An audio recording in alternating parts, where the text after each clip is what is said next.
সালামু আলাইকুম, শুভ সকাল। সবাই কেমন আছেন? পবিত্র মাহে রমজানের শুভেচ্ছা।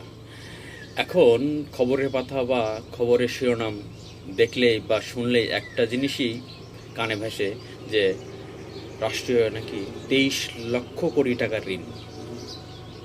তার কারণ নতুন সরকার এসেই তার ঘাড়ে 23 লক্ষ কোটি টাকার ঋণ। এটা কেমন কথা?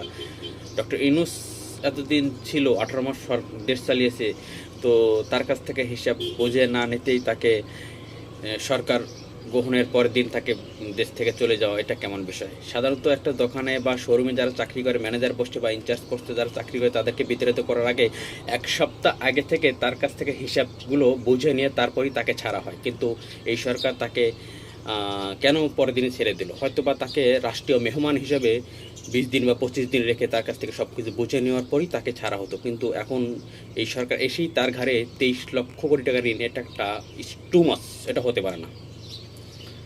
ধন্যবাদ।